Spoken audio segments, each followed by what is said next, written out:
मैं प्रदेश के मुख्यमंत्री और देश के प्रधानमंत्री से सवाल पूछता हूं कि आज तक ऐसा कोई धंधा, ऐसा कोई बिजनेस हमने नहीं देखा कि 2 महीने के अंदर, जिसके अंदर 400 से 500% का ग्रोथ हो जाए, प्रॉफिट हो जाए। कि क्या जाले का किसान, बिहार का किसान, मिथिला का किसान गुंडा है? क्या अपना हक मांगना गुंडागर्दी है? क्या किसान अपनी गाढ़ी कमाई से, मेहनत की कमाई से, खून पसीने की कमाई से जिस जमीन को अर्जित करता है, जिस पर खेती करता है, जब उससे उसका हक छीना जाता है, जब वो हक मांगने जाता है, तो उसके ऊपर गुंडा एक्ट लगाना जायज है क्या? क्या यही किसानों का सम्मान भारत की सरकार कर रही है और बिहार की सरकार कर रही है? आज दरभंगा जिला कांग्रेस मुख्यालय पर जाले विधानसभा के पूर्व महागठबंधन के प्रत्याशी डॉक्टर मशकूर अहमद उस्मानी ने अडानी एग्रो लॉजिस्टिक लिमिटेड द्वारा 100 करोड़ की लागत से निर्मित आधुनिक रेल लिंक्ड साइलो पर बड़ा खुलासा किया है और पक्के दस्तावेज के साथ कई बड़े गंभीर आरोप लगाए हैं। अडानी एग्रो लॉजिस्टिक लिमिटेड को भारतीय खाद्य निगम FCI द्वारा बिहार में अनाज साइलो कॉम्प्लेक्स निर्माण के लिए ठेका दिया गया था। आपको बताते चले कि आज डॉक्टर मशकूर अहमद उस्मानी ने जितने भी खुलासे किए हैं उसमें उन्होंने प्रमाण के तौर पर 3 दस्तावेज प्रस्तुत किए हैं। पहला आरोप उनका ये था कि इस कंपनी के द्वारा जो अनियमितता बरती गई है वो बिना NOC के सड़क बनवा दिए गए और रेल की पटरी तक बिछा दी गई, और जिसको लेकर के कि ये गलत तरीके से हुआ है उन्होंने जाले अंचल कार्यालय की चिट्ठी भी दिखाई, जो स्क्रीन पे भी आपको दिखा रहे हैं।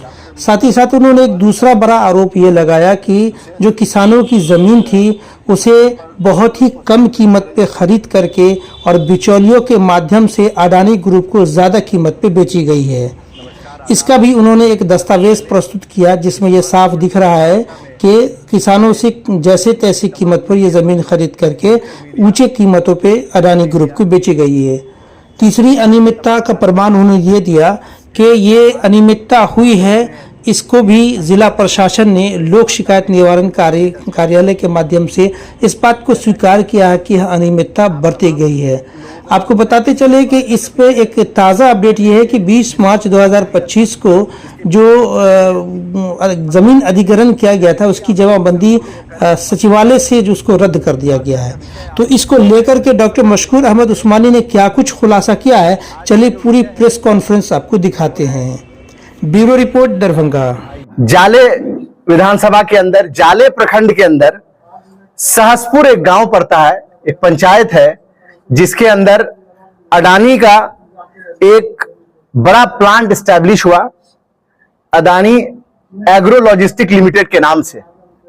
और ये रेल ट्रैक निर्मित साइलो प्लांट 100 करोड़ की लागत से इस प्लांट को बनाया गया और ऐसा बताया गया कि अडानी जी 100 करोड़ का इन्वेस्टमेंट बिहार के अंदर सुदूर इलाके में जाले प्रखंड के अंदर कर रहे हैं और जिसमें 50,000 मीट्रिक टन अनाज को स्टोर किया जाएगा। इसके लिए साइलो प्लांट बनाया गया, स्टोरेज प्लांट बनाया गया।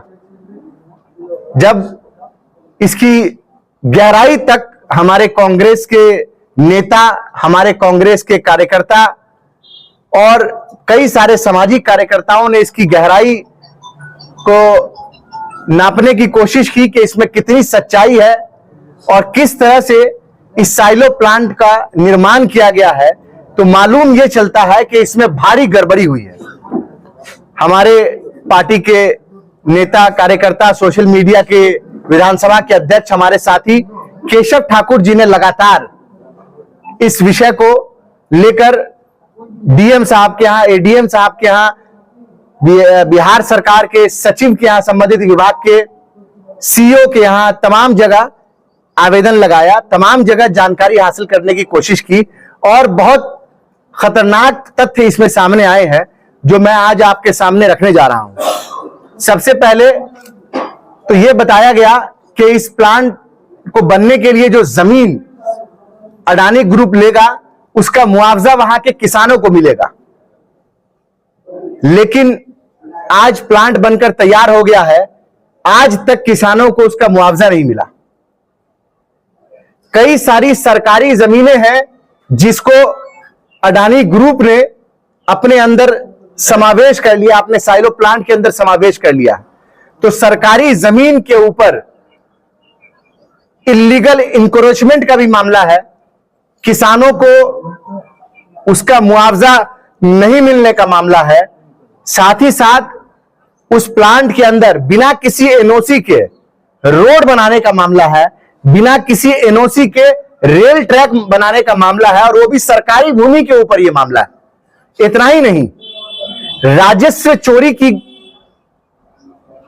जानकारी सामने आ रही है, मनी लॉन्ड्रिंग, पीएमएलएल जैसे चीजें सामने आ रही है, काले धन को प्रयोग करने की बातें सामने आ रही है। और इसमें स्थानीय विधायक जो आज के डेट में बिहार सरकार में मंत्री हैं, वो चीख चीख कर चिल्ला चिल्ला कर ये कह रहे थे कि अडानी को हम लेकर आए, हम लेकर आए, हम लेकर आए। तो मैं ये पूछना चाहता हूं कि ये इतनी गड़बड़ी जो इस अडानी एग्रो लॉजिस्टिक लिमिटेड के बनने में हुई है, उसको स्थापित करने में हुई है, क्या उसकी जिम्मेदारी आप लेंगे? क्या किसानों को मुआवजा दिलाने के लिए आपने कभी कोई बात की?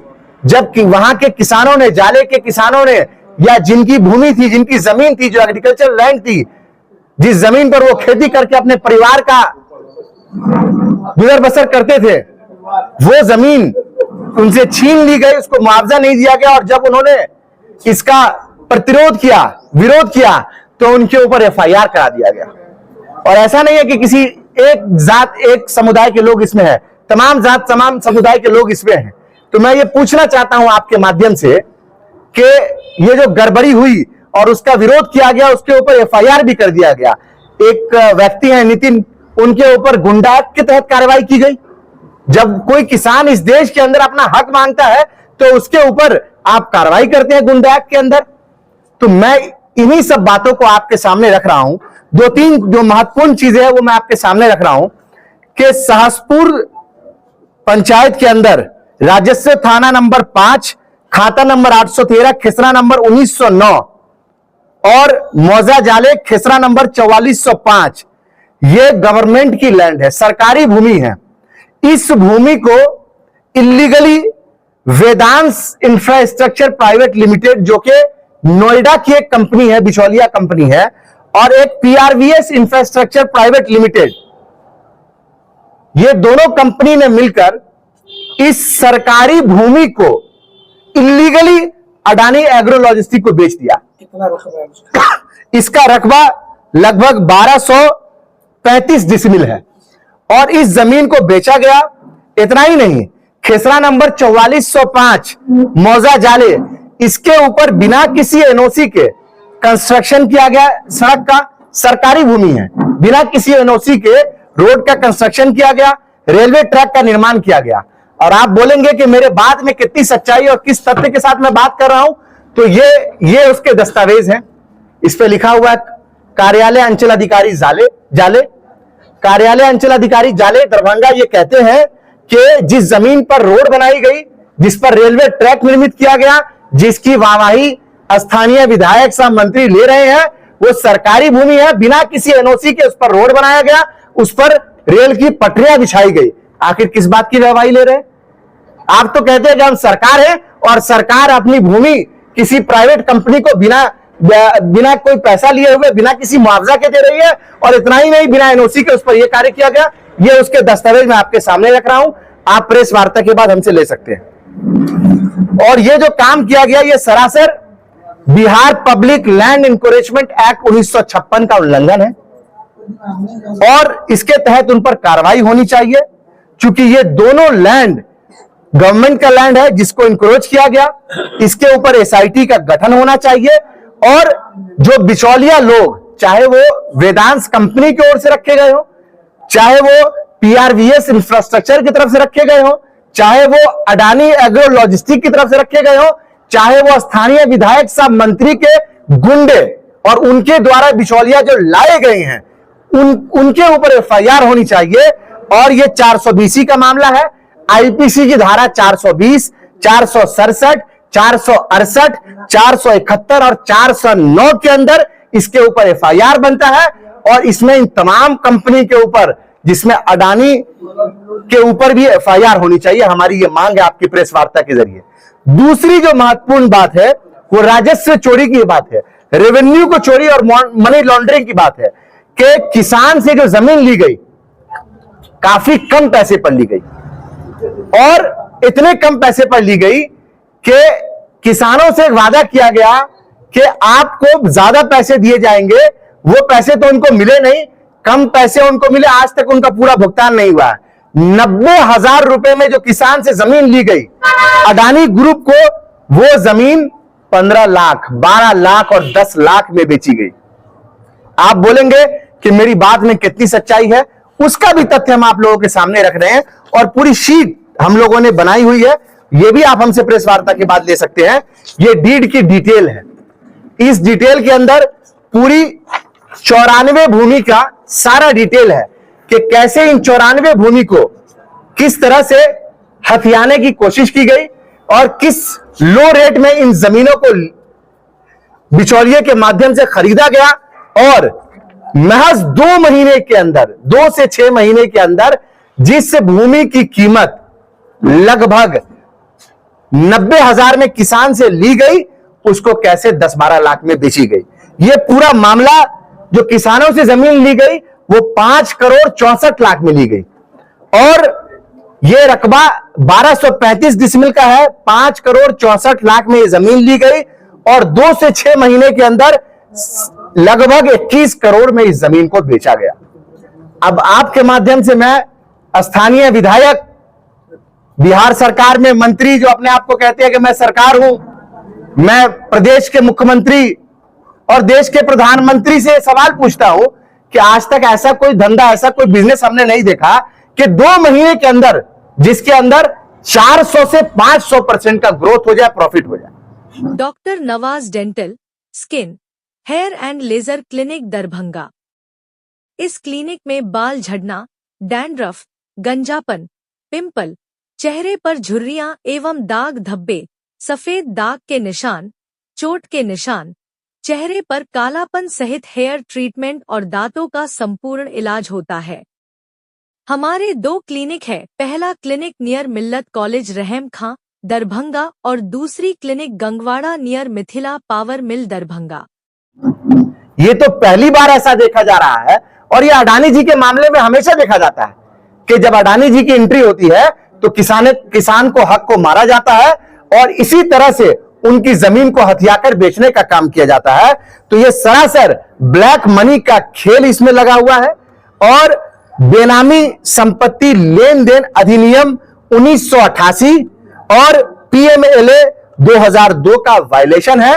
लिहाजा मैं आपके माध्यम से बिहार सरकार और केंद्र सरकार से यह अपील करता हूं कि इस पूरे मामले में इनकम टैक्स की जांच होनी चाहिए, ईडी की जांच होनी चाहिए, सीबीआई की जांच होनी चाहिए। आपको ईडी सीबीआई तो सिर्फ विपक्षियों के ऊपर भेजने का सोचता है, लेकिन इतनी बड़ी गड़बड़ी हुई है। मैं तमाम साक्ष्य आपके सामने रख रहा हूं। ईडी और सीबीआई और इनकम टैक्स हिम्मत दिखाए और जाके रेड करे और सारे मामले की छानबीन करे। इतना ही नहीं, इसके आगे जो अवैध भूमि का अधिग्रहण किया गया और किसानों का अधिकार का हनन किया गया, और यह पूरा मामला अवैध भूमि अधिग्रहण एक्ट 2013 का भी उल्लंघन है कि बिना सहमति के, किसान के सहमति का, आप जाइए जाले के अंदर, जो किसान परिवार पीड़ित है उनसे मिलिएगा तो मालूम यह चलेगा कि उनसे सहमति नहीं ली गई, बिना किसी सहमति के उनसे उनकी जमीन ले ली गई। बेचारे पढ़े लिखे नहीं होते हैं, गांव समाज के लोग हैं, इतनी शिक्षा नहीं है, उनको कहीं बोल दिया अंगूठा लगा दो, उन्होंने अंगूठा लगा दिया, उनको बोल दिया साइन कर दो, साइन कर दिया, उनको लालच दे दिया कि तुम्हारे बच्चे को नौकरी दे देंगे, इसलिए उन्होंने कहीं पे साइन कर दिया। बाद में यह मालूम चला कि उनकी जमीन उनसे हथिया ली गई। कुछ लोगों को, जो थोड़े बहुत पढ़े लिखे लोग थे, उनको बताया गया पैसा मिलेगा, उनको पैसा नहीं मिला। डीड भी हमारे सामने है, जो आपको मैंने दिखाया है, इसकी कॉपी आप हमसे ले लेंगे। तो ये किसानों का शोषण हुआ है, और जिन लोगों ने, मैंने आपको पहले भी बताया कि इसका विरोध किया, इस पूरे मामले का, उन तमाम लोगों के ऊपर बिहार सरकार के वर्तमान मंत्री और जाले की विधायक ने गुंडा एक्ट के अंदर कार्रवाई की है। मैं आपके माध्यम से पूछना चाहता हूं कि क्या जाले का किसान, बिहार का किसान, मिथिला का किसान गुंडा है? क्या अपना हक मांगना गुंडागर्दी है? क्या किसान अपनी गाढ़ी कमाई से, मेहनत की कमाई से, खून पसीने की कमाई से जिस जमीन को अर्जित करता है, जिस पर खेती करता है, जब उससे उसका हक छीना जाता है, जब वो हक मांगने जाता है, तो उसके ऊपर गुंडा एक्ट लगाना जायज है क्या? क्या यही किसानों का सम्मान भारत की सरकार कर रही है और बिहार की सरकार कर रही है? उनको वादा किया गया कि आपके बच्चों को अडानी का ये जो साइलो प्लांट लग जाएगा तो नौकरी देंगे। विधायक ने कहा था कि 10,000 नौकरियां मिलेंगी। आप जाके मालूम कीजिएगा तो मालूम चलेगा 8 से 10 लोग नौकरी कर रहे हैं। कितने लोग? 8 से 10 लोग। मैं पूछना चाहता हूं 10,000 लोग कहां हैं? आपने रोजगार सृजन करने की बात की थी, आपने कहा था कि रोजगार के अवसर पैदा होंगे, लोगों को नौकरियां मिलेंगी, जिनसे जमीन ली जा रही है उनको नौकरी दी जाएगी। किसी एक व्यक्ति को भी नौकरी नहीं दिया गया।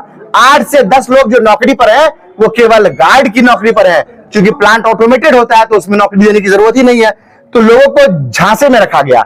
मैं आपके माध्यम से स्थानीय विधायक जाले के और बिहार सरकार में जो मंत्री है मैं उनसे पूछना चाहता हूं कि आप 10,000 छोड़िए, 1,000 जाले के युवा का लिस्ट दीजिए कि आपने किसको नौकरी पे लगाया इस साइलो प्लांट के अंदर। आपको जवाब देना पड़ेगा, क्योंकि आपने इसका क्रेडिट लिया था और आपने कहा था कि ये हमारे बल पे आया, हमारे बदौलत आया, अगर हम नहीं होते तो ये प्लांट नहीं आ पाता। बिल्कुल सही कहा आपने, अगर आप नहीं होते तो किसानों से उसकी जमीन नहीं छीनी जाती, आप नहीं होते तो किसानों के अधिकार का हनन नहीं होता, आप नहीं होते तो यहां पर मनी लॉन्ड्रिंग नहीं हो रही होती, आप नहीं होते तो गरीब किसानों के ऊपर गुंडा एक्ट के अंदर कार्रवाई नहीं हो रही होती। साथियों, मैं आपको एक और बात बताना चाहूंगा कि इसमें कई सारे दलाल इन्वॉल्व हैं। इन दलाल के ऊपर जांच होनी चाहिए कि वो किससे लिंक्ड है। जो अभी तक हम लोगों को जानकारी मिली है, क्योंकि पिछले 2 साल से हम लोग इस मामले पर लगे हुए हैं और इस मामले में पूरे साक्ष्य को इकट्ठा करके आज आपके सामने प्रेस कॉन्फ्रेंस कर रहे हैं। इससे पहले भी हम लोगों ने इसका विरोध किया था, लेकिन साक्ष्य हमारे पास नहीं थे। साक्ष्य अभी हमारे पास आ गए हैं। तमाम साक्ष्य के साथ आपके सामने हमने इन चीजों को रखा है। और मैं आपसे यह कहना चाहता हूं कि जो भी दलाल है इसमें या जो भी कंपनियां इन्वॉल्व है उसके ऊपर जांच होनी चाहिए और उनके ऊपर गुंडा एक्ट में कार्रवाई होनी चाहिए। आखिरी बात जो मैं आप लोगों के सामने रखना चाहता हूं कि ये तमाम मामले में जो प्रशासन है उसकी लापरवाही नजर आती है। प्रशासनिक महकमे की लापरवाही और बहुत बड़ा भ्रष्टाचार इसमें नजर आता है। जाले के उस समय में सीओ थे अनिल मिश्रा जी। उन्होंने गवर्नमेंट सरकारी लैंड का इलीगल म्यूटेशन किया। इसका जवाब कौन देगा? अगर किसी सीओ ने किसी सरकारी भूमि को इलीगली किसी कंपनी को दे दिया है तो उसके ऊपर कार्रवाई होनी चाहिए। आखिर किसके इशारे पर सीओ ने यह काम किया? जब इस मामले की सूचना हम लोगों ने एडीएम को दी, डीएम को दी, तो डीएम साहब का जो पत्र आया था मैं आपको उसकी भी कॉपी दिखा रहा हूं।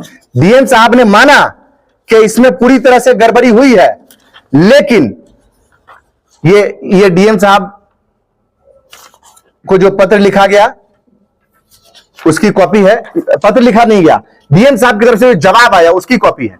ये देखिए, आप लोग को मैं दिखा रहा हूं, सब आपको बाद में दे देंगे, ठीक है। इसमें डीएम साहब ने माना है कि यह बहुत भारी गड़बड़ी हुई है, लेकिन डीएम साहब यह कहते हैं कि यह उनके अधिकार क्षेत्र में नहीं आता है, इसीलिए कोई कार्रवाई नहीं करेंगे। इसमें लिखा हुआ है, आप लोग पढ़ लीजिएगा इसको। ये लोक शिकायत निवारण अधिकार अधिनियम के तहत जो डीएम के यहां द्वितीय अपील होती है उसकी कॉपी है, उनका जो डिसीजन है उसकी कॉपी है। तो मैं आप लोगों के माध्यम से पूछना चाहता हूं कि आखिर एडीएम ने क्यों डिले किया जमाबंदी कैंसिल करने के लिए?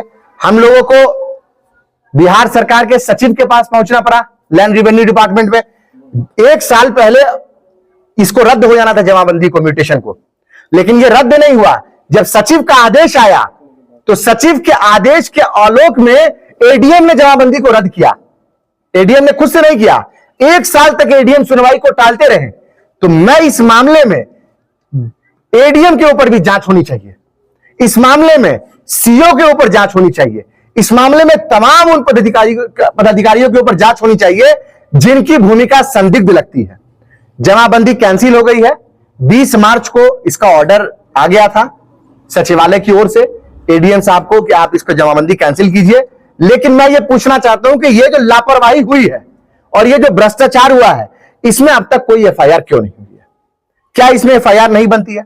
डीएम साहब इसमें एफआईआर क्यों नहीं कर रहे हैं? या सचिव ने भी माना है। एक और दूसरा लेटर मैं आपको दिखा रहा हूं। इसके जब हम लोगों ने